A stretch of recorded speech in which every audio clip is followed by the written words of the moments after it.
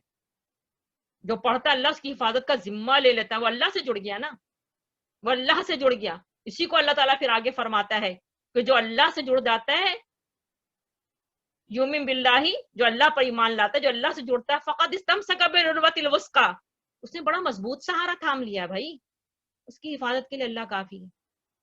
فقد استمسک بالعروۃ الوثقی لا انفصام لها واللہ سمیع علیم. اللہ ہر وقت ہمیں دیکھ رہا ہے، اس کو ہماری نیتوں سے بھی واقف ہے. ہم اپنے رب سے جڑنے کی دل سے آرزو کرتے ہیں، دل میں اترتا ہے، دل میں خواہش ہے، سچی نیت مخلصانہ، اللہ ہمارے ساتھ ہے. اللہ ولی الذین آمنوا یخرجوہم من الظلمات الی النور. اللہ ہمارا دوست ہے.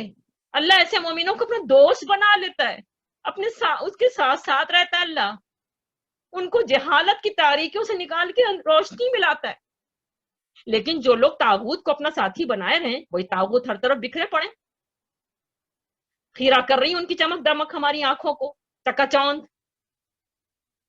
تو اولیاءہم الطاغوت یخرجوہم من النور الی الظلمات، وہ اندھیروں میں لے کے چلے جا رہے ہیں. ہم اندھیرے میں بھٹک رہے ہیں اور سمجھ رہے ہیں بڑے کامیاب ہیں. یہ ہے اس وقت صورتحال. اسی بات کو یہاں اللہ تعالیٰ فرما رہا ہے کہ ہم نے حق بالکل واضح کر دیا، بالکل واضح. اللہ کی بارگاہ میں تم آؤ گے، کھڑے ہو گے، بالکل تمہیں واضح کر دیا ہے، بتلا دیا ہے کہ صرف ایک اللہ کی بندگی کرو، توحید ہی اصل چیز ہے، یہی اسلام ہے. اپنے آپ کو اللہ کے حوالے کر دینا ہی اصل اسلام ہے. جس کو اسلام حاصل نہیں ہے اس کو اللہ بھی سے بھی کوئی رشتہ اس کا نہیں ہوتا، اللہ سے جڑتا ہی نہیں، اس کو وہ روحانی طاقت ہی نہیں ملتی. تو فَإِن تَوَلَّوْا، اگر وہ نہیں مانتے، فَقُولُوا، تو کہہ دو، اشہدوا، تم گواہ رہو، بِأَنَّا مُسْلِمُونَ، کہ ہم فرما بردار ہیں. تم نہیں کہنا سنتے تو مت سنو، ہم تو مسلم ہیں. مسلم اللہ سے جڑے ہوئے، توحید موحد ہیں. یہ دعا ہمیں کرنی چاہیے اور ہمیں کوشش اور تگودو بھی کرنی چاہیے کہ ہم صرف اللہ سے جڑے رہیں، اللہ ہی کا کہنا مانیں، اللہ ہی کے دین کے مطابق اپنی زندگیوں کو بسر کریں. ہر اس چیز سے بچیں جس سے اللہ ناراض ہوتا ہے، اور ہر اس کام کو آگے بڑھ چڑھ کر کرنے کی کوشش کریں جس سے اللہ راضی ہوتا ہے. مسلم گواہ رہو، یعنی قیامت کے دن واضح طور پر جب اللہ کی بارگاہ میں کھڑے ہوں گے تو اللہ تعالیٰ، ہم نے تو اپنا فرض ادا کر دیا تھا، ہم نے لوگوں تک آپ کا میسج ایز اٹ از پہنچا دیا تھا. جنہوں نے آگے بڑھ کر لیا، سنا، الحمدللہ، اور جو نہیں سنتے، منہ پھیرتے ہیں، تو ہم کیا کر سکتے ہیں مالک. ہم تو مسلم ہیں، ہم تو فرما بردار ہیں اپنے رب کی، ہم نے تو اپنے آپ کو اپنے رب کے حوالے کر دیا. وہ ایک سجدہ جسے تو گراں سمجھتا ہے، 1000 سجدوں سے دیتا ہے آدمی کو نجات. ارباب من دون اللہ 1000 سجدے، ایک سجدہ انسان کرے صرف اپنے رب کا ہو جائے، 1000 سجدوں سے دیتا ہے آدمی کو نجات. یہی بات علامہ اقبال نے ایک جگہ اور کہی ہے، تیرا دل تو ہے صنم آشنا، تجھے کیا ملے گا نماز میں. یہی وجہ سے ہماری نماز سے بھی ہمارے اندر کوئی فرق نہیں پڑ رہا، کیونکہ دلوں میں تو 1000 بت سمجھے، طاغوتی اتنے بت سجا کے جب ہم اللہ کے آگے جھکیں گے تو کہاں سے؟ پہلے اندر کو پاک تو کرو، اجلا تو بناؤ، صاف تو کرو، ساری میل کچیل تو ہٹاؤ. جب اندر اجلا ہوگا، پاک صاف ہوگا، اور صرف ایک رب کی محبت اس کے اندر ہوگی. سورہ نور میں اللہ تعالیٰ نے تو فرما ہی دیا ہے، مصباح زجاجہ. آہا، اللہ اکبر، کتنی خوبصورت آیت، اللہ نور السماوات والارض ومن فیہن. جو اس نور کو اپنے اندر لے لیتا ہے، اپنے دل کو اندر سے چمکا لیتا ہے، ہر طرح کی میل کچیل گندگی سے پاک کر لیتا ہے. سبحان اللہ، بِأَنَّا مُسْلِمُونَ.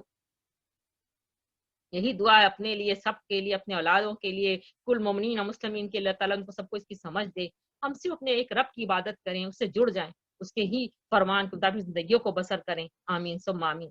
اگلی آیت آیت نمبر 65 اسی سے جڑی ہوئی ہے. یا اہل الکتاب، اللہ تعالیٰ اہل کتاب سے ڈائریکٹ مخاطب ہو کے فرما رہا ہے، اے اہل کتاب لما تحاجون فی ابراہیم، تم کیوں جھگڑتے ہو، کیوں حجت کرتے ہو ابراہیم کے بارے میں.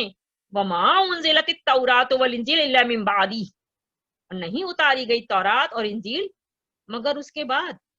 افلا تعقلون، کیا پھر تم عقل نہیں رکھتے؟ یعنی یہ اتنی موٹی سی بات ہے کہ حضرت ابراہیم علیہ السلام اور حضرت موسیٰ علیہ السلام کتنا ڈسٹینس ہے.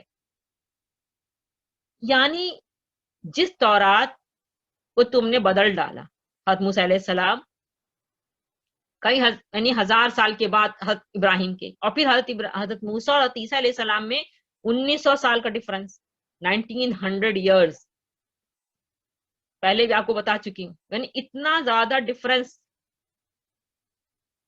تورات کو بالکل مسخ کر ڈالا. پیچھے ابھی بات ہو گئی اپنی مرضی کی باتوں، متشابہات کے پیچھے پڑھ کے الٹی سیدھی باتیں کر کے پورے دین کو ہی شکل کو بدل ڈالا. آج ہمارے یہاں بھی ہو گیا. جب بھی تو میں نے کہا نا، مرنے پر جینے پر اپنی مرضی کی ساری چیزیں. ہم کون سا قرآن پر عمل کر رہے ہیں؟ صبغت اللہ کہاں ہے؟ اللہ کا رنگ.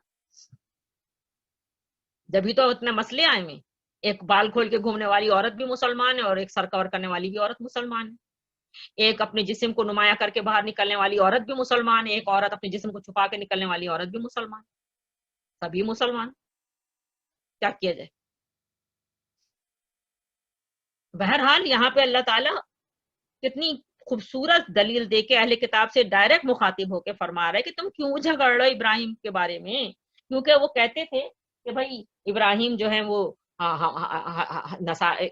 عیسائی ہیں، وہ بھی حضرت ابراہیم کو کہتے ہیں کہ بھی ہمارے جو ہیں وہ جو ہے امام ہیں، اور یہ جو ہیں یہود وہ بھی کہتے ہیں ابراہیم ہم جو ہیں وہ ہمارے امام ہیں. تو اللہ تعالیٰ نے اس کو یہاں جواب دیا ہے کہ حضرت ابراہیم علیہ السلام، چونکہ حضرت اسرائیل یعنی حضرت اسحاق علیہ السلام اور بنی اسماعیل کون ہے؟ حضرت اسماعیل علیہ السلام سے جو نسل چلی، تو ظاہر بات ہے یہود ہوں چاہے نصارہ ہوں، اور پھر عرب میں جو مشرکین تھے وہ بھی تو ان کے جد اعلیٰ حضرت اسماعیل علیہ السلام تھے، تو وہ انہی سے جوڑتے تھے. ابراہیم علیہ السلام تھے. تو اگر ہم یہود کو دیکھیں، نصارہ کو دیکھیں، مشرکین مکہ کو دیکھیں، سب کے سب اپنے آپ کو جوڑتے کس سے تھے؟ حضرت ابراہیم سے. لیکن انہوں نے ابراہیم علیہ السلام کا جو دین تھا اس کو تو بالکل ہی بدل ڈالا تھا. یعنی ایک اللہ کی بندگی کا کلمہ توحید، اور اپنی اپنی بدعت کی حمایت کرنے کو، جو دین کو انہوں نے شکل بنا دی تھی، اس دین کو اپنی اس کی یعنی فیملیئر بنانے کے لیے لوگوں میں نام لیتے تھے ابراہیم سے، ابراہیمی سے جوڑتے تھے. اور یہود یہی کہتے لوگوں میں کہ ابراہیم ہمارے طریقے پر تھے، اور نصارہ کہتے کہ وہ ہمارے طریقے پر تھے، اور مشرکین عرب کہتے ہیں کہ ہمارے طریقے پہ تھے. تو اللہ تعالیٰ نے یہاں پہ اس کا جواب دیا ہے اسی پروپیگنڈے کا، کہ تورات کا اور انجیل کا، یعنی جس تورات اور جس انجیل کو تم نے بدل ڈالا، جس کو تم فالو کرتے ہو، یہ تو حضرت ابراہیم کے صدیوں بعد ہوا ہے. پھر وہ یہودیت یا نصرانیت پر کس طرح ہوئے؟ حضرت ابراہیم علیہ السلام جو ہیں وہ نہ یہودی تھے نہ نصرانی، بلکہ کیا تھے؟ اللہ تعالیٰ آگے فرماتا ہے، ہاں انتم ہاؤلائے حاججتم، ہاں تم لوگ ہاؤلائے وہ لوگ ہو، حاججتم جھگڑا کیا تم نے، فیما لکم بھی علم اس معاملے میں جس کا تمہیں بھی علم، تمہارے لیے اس کا علم. فلما تحاجون، پس کیوں جھگڑتے ہو، فیما لیس لکم بھی علم جس میں نہیں ہے تمہارے لیے اس کا علم، یعنی تمہیں کچھ بھی علم نہیں ہے.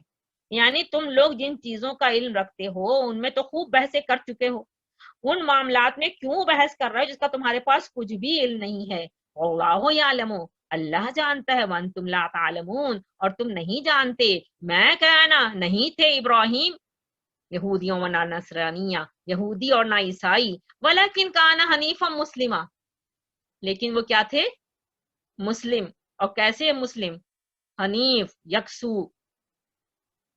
انی وجہت وجہ الذی فطر السماوات والارض حنیفا وما انا من المشرکین، یہ سورہ نام کی آیت. یعنی ہر طرف سے رخ موڑ کے میں نے تو اپنا رخ اپنے رب کی طرف کر لیا، اب میں صرف اللہ کا ہو گیا، اللہ کے بتلائے ہوئی قانون کے مطابق زندگی بسر کروں گا. کتنا بھی مجھے دنیا اپنی طرف، جو دنیا میں قوانین چل رہے ہیں لوگوں کے بنائے ہوئے، کھینچیں گے اپنی طرف، میرے پر کوئی اثر نہیں کرتے. مجھے کسی کی لالچ نہیں، میرا نفس بالکل میرے کنٹرول میں ہے، میں تو اپنے رب کے بنائے ہوئے قانون کے مطابق عمل کروں گا. اس کو کہتے ہیں حنیف، یکسو ہو گیا اپنے رب کا، مسلم، فرما بردار. تو ابراہیم تو ایسا تھا، کسی مشرکانہ کسی بدعتانہ چیز میں نہیں تھا، نہ مشرک تھا نعوذ باللہ، نہ بدعتی تھا، کیونکہ نفس تو اس کا پورا تزکیہ نفس. اللہ اکبر. وہ تو اپنے رب کا ہو گیا تھا. جب اس نے رب کو پہچانا تو اپنے رب کا ہو گیا. وہ یہودی نہیں تھا، وہ نصرانی نہیں تھا. تو تم اپنی مشرکانہ چیزوں کو اور جتنی بھی تمہاری بدعات ہیں تمہارے دین کے اندر تم نے پھیلا لی ہیں، تم اس کا کیوں جوڑتے ابراہیم سے؟ کیوں ایسا کرتے ہو؟ وما کان من المشرکین، نہیں تھے وہ مشرکوں میں سے. ان اول الناس بابراہیم، بے شک زیادہ قریب، اول الناس یعنی لوگوں میں زیادہ اولا ابراہیم سے قریب کون ہے؟ للذین اتبعوہ، وہ لوگ تبعوہ کی ضمیر جاری ابراہیم کی طرف، ابراہیم کی جو پیروی کرتے ہیں، جو ابراہیم کی اتباع کرتے ہیں، ابراہیم کے فوٹ اسٹیپس کی پیروی کرتے ہیں. وہذا النبی، اور یہ نبی یعنی نبی کریم صلی اللہ علیہ وسلم، والذین آمنوا، اور وہ لوگ جو ایمان لائے. یعنی آپ صلی اللہ علیہ وسلم کی بعثت ہوئی، آپ صلی اللہ علیہ وسلم وہی کلمہ لا الہ الا اللہ جو ابراہیم لے کر آئے. ابراہیم نے کہا لا الہ الا اللہ. تو یہ نبی اور ان نبی کے ہاتھ مبارک کو جو بیعت کر رہے ہیں، جو ایمان لا رہے ہیں، لا الہ الا اللہ کی شہادت دے رہے ہیں، تو اللہ تعالیٰ فرماتا ہے واللہ ولی المؤمنین، اللہ کارساز ہے، ولی ہے مومنوں کا. بالکل واضح ہے، یہ واضح فرما دیا گیا کہ یہودیت نصرانیت حضرت ابراہیم سے بہت پہلے سے جا چکے ہیں، بہت پہلے گزرے ہوئے ہیں. حضرت ابراہیم علیہ السلام جس دین پہ تھے وہ دین اسلام تھا. پیچھے آیت آ چکی سورہ آل عمران میں کہ ان الدین، اللہ تعالیٰ کے نزدیک جو دین ہے وہ کیا ہے؟ اسلام. تو مسلم تھے، راہ راست پر تھے. پیچھے سورہ بقرہ میں یہ ساری آیات ہم پڑھ چکے ہیں. سورہ بقرہ کی اگر میں آیات آپ کو بتلاؤں تھوڑا سا اس آیت کے حوالے تائید کے لیے بتانا چاہتی ہوں، کیونکہ سورہ آل عمران ڈیٹیل میں ہم لوگ کر کے آ چکے ہیں. اللہ تعالیٰ پہلا پارہ جہاں مکمل ہو رہا ہے وہاں پہ پوری آیات ہی یہی ہیں، پوری. میں صرف ترجمہ ابھی پڑھ دیتی ہوں، حالانکہ عربی پڑھنے کا اتنی اچھی اس کی اچھا لگتا ہے. وَمَن يَرْغَبُ عَن مِّلَّةِ ابراہیم، اب کون ہے جو ابراہیم علیہ السلام کے طریقے سے نفرت کرے؟ جس نے خود اپنے آپ کو حماقت اور جہالت میں مبتلا کر لیا ہو، اس کے سوا کون یہ حرکت کر سکتا ہے؟ ابراہیم تو وہ شخص ہے جس کو ہم نے دنیا میں اپنے کام کے لیے چن لیا تھا اور آخرت میں اس کا شمار صالحین میں ہوگا. اس کا حال یہ تھا کہ جب اس کے رب نے اس سے کہا مسلم ہو جا. آیت نمبر پڑھ رہی ہوں، 130 شروع کیا میں نے سورہ بقرہ، آیت نمبر 130. جب اس کے رب نے اس سے کہا مسلم ہو جا تو اس نے فوراً کہا میں مالک کائنات کا مسلم ہو گیا. اور اسی طریقے پر چلنے کی ہدایت اس نے اپنی اولاد کو کی تھی، اور اسی کی وصیت یعقوب علیہ السلام اپنی اولاد کو کر کے گیا. یعنی کئی صدیوں تک وہی دین تھا جو ابراہیم علیہ السلام لے کر آئے، ایک اللہ کی بندگی. حضرت یعقوب علیہ السلام نے بھی اپنی اولاد کو ایک اللہ ہی کی بندگی کرنے کے لیے فرمایا، اور اس نے کیا کہا؟ یا بنیا، اے میرے بیٹو، ان اللہ اصطفیٰ لکم الدین، یعنی تمہارے لیے اللہ نے چن لیا اس دین کو. کون سے دین کو؟ اسلام کو. فلا تموتن الا وانتم مسلمون، بس تم نہ ہرگز مرنا مگر اس حالت میں کہ تم مسلمان ہو. یعنی فرما برداری کی حالت. مسلمان وہ جو اللہ کے دین کو لے کے چلے، وہ مسلمان کہلاتا ہے. ہم کتنا بھی اپنے آپ کو مسلمان کہیں، لیکن اگر اللہ کے دین کو ہم نے طاق نسیاں کر دیا ہے تو ہم مسلمان. اپنے آپ کو ہم بے شک منہ سے کہتے ہیں نا مسلمان ہیں، اللہ کے رجسٹر میں مسلمان نہیں ہیں لکھے ہوئے. مسلمان وہ اسی وقت کہلاتا ہے، نام سے انسان مسلمان نہیں ہوتا. پوری خطبات میں مودودی صاحب نے اسی موضوع کو ڈسکس کیا، خطبات اپنا جو ان کی کتاب ہے، کہ نام سے مسلمان نہیں ہوتا کوئی. مسلمان انسان عمل سے ہوتا ہے. اگر عمل اللہ کے دین کے، اللہ کے حکم کے مطابق ہے تو مسلمان ہے. اگر اللہ کے حکم کے مطابق اس کا عمل نہیں ہے تو مسلمان نہیں ہے وہ. پھر کیا تم اس وقت موجود تھے جب یعقوب علیہ السلام اس دنیا سے رخصت ہو رہا تھا؟ اس نے مرتبہ اپنے بیٹوں سے پوچھا بچوں میرے بعد تم کس کی بندگی کرو گے؟ ان سب نے جواب دیا ہم اسی ایک اللہ کی بندگی کریں گے جسے آپ نے اور آپ کے بزرگوں ابراہیم علیہ السلام، اسماعیل علیہ السلام، اسحاق علیہ السلام نے خدا مانا ہے، اور ہم اسی کے مسلم ہیں. وہ کچھ لوگ تھے جو گزر گئے، جو کچھ انہوں نے کمایا وہ ان کے لیے، اور جو کچھ تم کماؤ گے وہ تمہارے لیے ہے. یعنی کسی کا کیا ہوا عمل کسی کا کام نہیں آئے گا. ہر انسان اپنا اپنا عمل لے کے اپنی قبر میں جائے گا اور اپنی قبر سے اٹھ کے اپنے رب کے آگے کھڑا ہو کے اکیلا اکیلا اکیلے تم گئے تھے دنیا میں, اکیلے آ گئے, اب جواب دو اپنے عمل کا. تم سے یہ نہ پوچھا جائے گا وہ کیا کرتے تھے. یہودی کہتے ہیں یہودی ہو تو راہ راست پاؤ گے, عیسائی کہتے ہیں عیسائی ہو تو ہدایت ملے گی. ان سے کہو نہیں, بلکہ سب کچھ چھوڑ کر ابراہیم کا طریقہ, اور ابراہیم مشرکوں میں سے نہ تھا. قل بل ملت ابراہیم حنیفہ, یعنی ابراہیم کا یکسو ایک اللہ کا. وما کان من المشرکین, مسلمانوں کہو ہم ایمان لائے اللہ پر, اس ہدایت پر جو ہماری طرف نازل ہوئی ہے. اور جو ابراہیم علیہ السلام, اسماعیل علیہ السلام, اسحاق علیہ السلام, یعقوب علیہ السلام, اولاد یعقوب علیہ السلام کی طرف نازل ہوئی تھی, اور جو موسیٰ علیہ السلام, عیسیٰ علیہ السلام, اسے تمام پیغمبروں کو ان کے رب کی طرف سے دی گئی تھی. ہم ان کے درمیان کوئی تفریق نہیں کرتے, اور ہم اللہ کے مسلم ہیں. پھر اگر وہ اسی طرح ایمان لائیں جس طرح تم لائے ہو تو ہدایت پر ہیں, اور اگر اس سے منہ پھیریں تو کھلی بات ہے کہ وہ ہر دھرمی میں پڑ گئے. لہٰذا اطمینان رکھو کہ ان کے مقابلے میں اللہ تمہاری ہدایت کے لیے, حمایت کے لیے کافی ہے. وہ سب کچھ سنتا اور جانتا ہے. کہو اللہ کا رنگ اختیار کرو, اس کے رنگ سے اچھا اور کس کا رنگ ہوگا, اور ہم اسی کی بندگی کرنے والے لوگ ہیں. اے نبی صلی اللہ علیہ وسلم, ان سے کہو کیا تم اللہ کے بارے میں ہم سے جھگڑتے ہو, حالانکہ وہی ہمارا رب بھی ہے اور تمہارا رب بھی. ہمارے اعمال ہمارے لیے ہیں, تمہارے اعمال تمہارے لیے, اور ہم اللہ ہی کے لیے اپنی بندگی کو خالص کر چکے ہیں. یا پھر کیا تمہارا کہنا یہ ہے کہ ابراہیم علیہ السلام, اسماعیل علیہ السلام, اسحاق علیہ السلام, یعقوب علیہ السلام اور اولاد یعقوب علیہ السلام سب کے سب یہودی تھے یا نصرانی تھے؟ کہو تم زیادہ جانتے ہو یا اللہ؟ اس شخص سے بڑا ظالم اور کون ہے جس کے ذمے اللہ کی طرف سے ایک گواہی ہو اور وہ اسے چھپائے؟ تمہاری حرکات سے اللہ غافل تو نہیں ہے. وہ کچھ لوگ تھے جو گزر چکے, ان کی کمائی ان کے لیے تھی اور تمہاری کمائی تمہارے لیے. تم سے ان کے اعمال کے متعلق سوال نہیں ہوگا. میں نے 130 آیت سے 141 یعنی 130 سے 141 سورہ بقرہ آیات پڑھی, اس کو آپ لکھ لیں. 131 سے 130 سے 141 تک, 130 سے 141 یعنی 11 آیتیں کا ترجمہ میں نے ابھی آپ کے سامنے پڑھا ہے. اس کو پڑھ لیجئے. یہ پوری ان آیات کی جو ہے, جو میں نے ابھی آپ کے سامنے آل عمران کی آیات پڑھی اس کی تائید میں. سورہ بقرہ میں اس کی ڈیٹیل ہم کر چکے ہیں, ابھی ڈیٹیل تو میں کروں گی نہیں, میں تو صرف اس کی تائید میں آیت پڑھ دی کہ اللہ تعالیٰ نے سورہ بقرہ میں یہی فرمایا, کیونکہ دونوں جوڑا صورتیں ہیں, سورہ بقرہ سورہ آل عمران. پیچھے شروع میں انٹروڈکشن میں بتا چکی ہوں آپ کو کہ دونوں جوڑا صورت, ایک میں اسلام پہ زور دیا گیا, ایک پہ ایمان کی مضبوطی پہ زور دیا گیا. اللہ تعالیٰ آگے فرماتا ہے وَدَّتْ طَائِفَةٌ مِّنْ أَهْلِ الْكِتَابِ, ود کہتے ہیں خواہش کو, ود ودت چاہتا ہے, خواہش رکھتا ہے, دل چاہتا ہے. من اہل کتاب, اہل کتاب میں سے, طائفہ ایک گروپ. یہ ہے اللہ کا انصاف. سارے اہل کتاب نہیں فرمایا سب ایک جیسے ہیں, نہیں, ان میں کچھ لوگ ایسے ہیں, ایک گروپ. اللہ سے بڑھ کے کوئی منصف نہیں کہ اہل کتاب میں ایک گروہ, طائفہ, لو یدلونکم, یعنی ان کی خواہش ہے کہ کسی طرح تم کو گمراہ کر دیں, صراط مستقیم کے راستے سے ہٹا دیں. صراط مستقیم توحید کا راستہ, ایک اللہ کی بندگی کا راستہ, اس سے تم کو ہٹا دیں. لو حسرت ہے, کاش کوئی ایسا عمل کریں, کوئی ایسی سازشیں کریں, کچھ ایسا ان کی معاشرے میں کچھ ایسی چیزوں کو پھیلا دیا جائے دین کے نام پر کہ یہ صراط مستقیم کے راستے سے ہٹ جائیں, ایک اللہ کی بندگی سے ہٹ جائیں.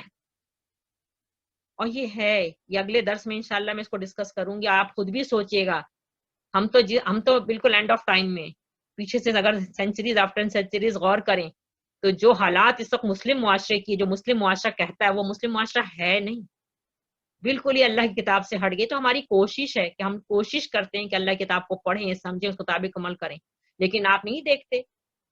ایک اداکارہ کا ایک مسجد کے اندر جو اس نے فلمایا, اس کو بڑا گوسپنگ ہوئی, بڑا یوٹیوب پہ خبروں میں بڑا آ رہا تھا. وہ تو اداکار ہے, اس کو تو پروفیشن ہے, وہ گانے والے کے ساتھ جو بھی اس کی کوئی شوٹ ووٹ کچھ ہوا ویڈیو, وہ مجھے نہیں پتا ڈیٹیل اس کی, لیکن ہوا. مجھے اتنی ہنسی آئی. میں یہ خبریں ہر گھر میں سنی جاتی ہیں, تو میں نے اپنے گھر میں کیا بولا, میں نے کہا یہ پاکستان میں تو ابھی تک ٹرینڈ نہیں ہوا ہے مساجد کے اندر نکاح ہونے کا, ابھی تک اسٹل نہیں ہوا ہے.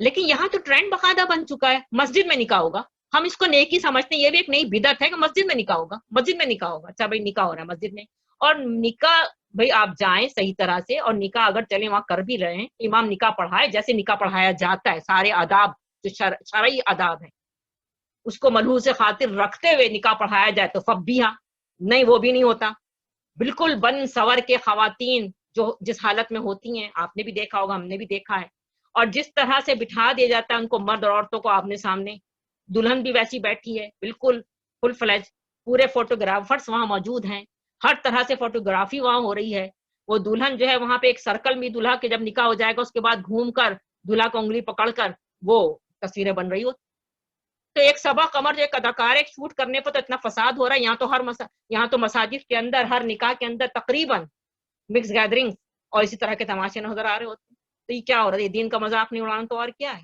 یہ تو ہم کر رہے ہوتے ہیں، اور پھر نکاح کی حتیٰ کی بس ایک حلال اس میں چیز ہو گئی کہ نکاح کے بغیر تعلق سیکچوئل ریلیشن قائم نہیں ہوگا، تو نکاح کر لو، باقی تو سارے چیزیں شرع غیر شرعی ہو رہی ہیں،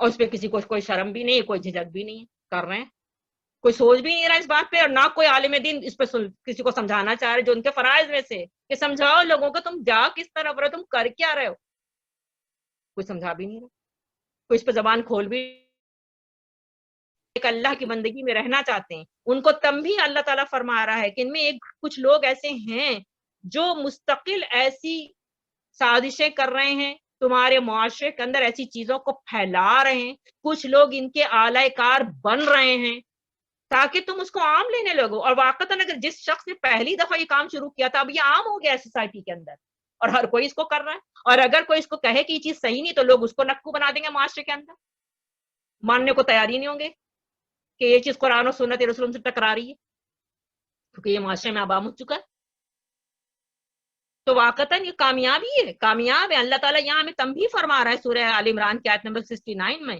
کہ اہل کتاب کی ان سازشوں سے بچ کے رہو، یہ چاہیں گے تم کو توحید کے راستے سے ہٹا دیں، ایک اللہ کی بندگی سے ہٹا دے، اللہ کے قانون سے ہٹا دے جو شریعت الہی کہلاتی ہے اس سے ہٹا دیں، تو اس کے لیے ہر کچھ کر گزریں گے، تو ان کے اہل کار مت بننا، یہ تمہیں صراط مستقیم سے ہٹائیں گے۔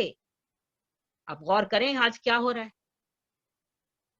میرے بیٹے کے لیے میں باتیں بالکل اوپن کرتی ہوں، ہو سکتا ہے میری بات کسی کو اچھی نہ لگتی ہو، طلحہ کے رشتے کے لیے میں یہاں ہو رہا تھا، بھائی نہیں مل رہا تھا رشتہ، مجھے کسی نے کہا کہ ہم یہاں میٹریمونیل جو بنایا ہوا ہے اس کے لیے ہم لوگ گیٹ ٹوگیدر رکھتے ہیں، اور اس گیٹ ٹوگیدر میں لڑکیوں کو بلاتے ہیں لڑکوں کو بلاتے ہیں، وہ وہاں آتے ہیں، وہ باقاعدہ ایک ڈنر ہوتا ہے، اس کی آپ فیس بھی پے کریں، میں سمجھ میں تھا ہر جگہ منی کمانے کا، ایک لوگوں نے اللہ کے دین کو کس طرح توڑ دیا، مساجد میں ہو رہا ہے یہ سارے کام، اور دین کا جو لوگ نام لیتے ہیں وہ کر رہے ہیں یہ ساری چیزیں، تو اس سے یہ فتنہ چیز بن گئی ہے، اور مجھے بہت موٹیویٹ کیا، بار بار فون آیا کہ رشتہ لگ جائے گا، وہاں لڑکیاں بھی آتی ہیں، سب ملتے ہیں، وہاں پہ گیٹ ٹوگیدر ہوتی ہے، آپ بیٹے کو لے کر، میں نے کہا میرا بیٹا تیار ہی نہیں ہوگا، وہ جائے گا ہی نہیں، اس طرح سے رشتے کے وقت بھی ایک خاتون نے مجھے کہا تھا کہ ہم لوگ اس طرح کا کرتے ہیں، آپ وہاں اپنی بیٹی کو لے کر آئیے، میری بیٹی جائے گی نہیں وہاں پر، کیونکہ یہ چیز شریعت کے خلاف ہے، اور جو چیز شریعت کے خلاف ہو کیسے بابرکت ہو سکتی ہے، جو اللہ کے قانون کو توڑنے والی چیز ہو کیسے بابرکت ہو سکتی ہے، میں تو اللہ و توکل بیٹھی ہوں، اللہ نے ان کے جوڑے لگائے ہیں نا، اللہ تعالیٰ جوڑ لگائے گا، میں کیسے اللہ کا قانون توڑ دوں اپنے بیٹا یا بیٹی کے رشتے کے لیے، کہ ایسے میٹرومونیل کا جو پروگرام ہوتے ہیں جب گیٹ ٹوگیدر ہوتی ہے، لڑکا لڑکی بیٹھے ہیں، باقاعدہ انہوں نے مجھے موٹیویٹ کرنے کی کوشش کی کہ آپ لے کر آئیں، وہاں پہ سب ملتے ہیں، بات چیت کرتے ہیں، ہم کچھ گیم بھی رکھ دیتے ہیں تاکہ وہ آپس میں گیم بھی کھیلیں، یہ سب کیا ہے، اتنے غیر شرعی کام آپ کر رہے ہو، دین کے نام پر آپ لوگ کہہ رہے ہیں رشتہ لگا رہے ہیں، یہ کیسا رشتہ لگانا ہے، یہ تو اللہ کے قانون کو کھلے عام ببا کے دھول توڑنا ہے، اور کوئی ایسا نہیں جس پہ آواز اٹھائے، میں نے تو منع کر دیا، اور اللہ کا شکر ہے اللہ تعالیٰ نے شادی کروا دی، اللہ تعالیٰ سے دعا کرتی ہوں اللہ تعالیٰ ان لوگوں کو خیر پر بھلائی پہ اکٹھا کرے، کامیاب ہوں، خوش رہیں، آمین ثم آمین، آپ لوگوں سے بھی دعاؤں کی طالب ہوں، لیکن میرے مالک کا بڑا احسان ہے کہ اس نے میری نفس کو اتنی مضبوطی دی کہ میں ایسے غیر شرعی کام میں شریک نہیں ہوں گی، جو ہی سرے سے اس کی بیس ہی غلط ہے. کوئی اس پہ بولنے والا نہیں. کوئی تو بولے کہ یہ چیز غلط ہے, یہ اللہ کی دین سے شریعت سے ٹکراتی ہے. اللہ تعالیٰ یہاں فرما رہا ہے, یہ آیت 69 اور 70 ہم اگلی دفعہ پھر اس کو لے کے چلیں گے انشاءاللہ. بہت اہم آیت ہے کیونکہ بالکل بھٹک چکے ہیں. لا یضلونکم, گمراہ کر دیں, یعنی صراط مستقیم کے راستے سے ہٹا کے گمراہی کے راستے پہ ڈال دیں. وما یضلون الا انفسهم, اور نہیں گمراہ کریں گے الا انفسهم مگر اپنے آپ کو. وما یشعرون, اور وہ نہیں جانتے. یا اہل کتاب, اے اہل کتاب, لما تکفرون بآیات اللہ, تم کیوں انکار کرتے ہو اللہ کی آیات کا. وانتم تشہدون, اور تم گواہ ہو کس بات پہ, کہ تمہارے پاس تو خود آسمانی کتاب موجود ہے, 10 کمانڈمنٹس تورات, تمہارے پاس کتاب اللہ کی موجود ہے, تمہیں پتا ہے کہ اللہ کیا فرماتا ہے. تو تم اللہ کی آیات کو جانتے بوجھتے جو ہے یہ کرتے ہو. یعنی 69 آیت میں اللہ تعالیٰ مسلمانوں کو تنبیہ فرما رہے ہیں, اور آیت نمبر 70 میں اللہ تعالیٰ اہل کتاب کو سرزنش فرما رہے ہیں کہ تم اللہ کی آیات کا انکار کیوں کرتے ہو بھائی. تمہیں اللہ کی جبکہ آیات کی پہچان موجود ہے, تمہارے پاس آسمانی کتاب موجود ہے. یا اہل کتاب, اے اہل کتاب, لما تلبسون الحق, کیوں خلط ملط کرتے ہو. تلبسون لبس سے ہے, خلط ملط کرنا, ملانا. الحق بالباطل, سچ کو جھوٹ کے ساتھ, حق کو باطل کے ساتھ کیوں ملاتے ہو. یعنی حق اور باطل کو ایسا گڑمٹ کر دینا کہ انسان کنفیوز ہو جائے. آج ہماری جنریشن, ہمارے بعد جو ہمارے بچے ہیں, یعنی ہماری جو جنریشن ہے, وہ کنفیوزڈ ہے, اس لیے کہ اتنا حق اور باطل گڑمڑ ہو گیا, وہ کنفیوز ہے, اس کو سمجھ نہیں آ رہا حق کیا اور باطل کیا. یہ صورتحال ہے.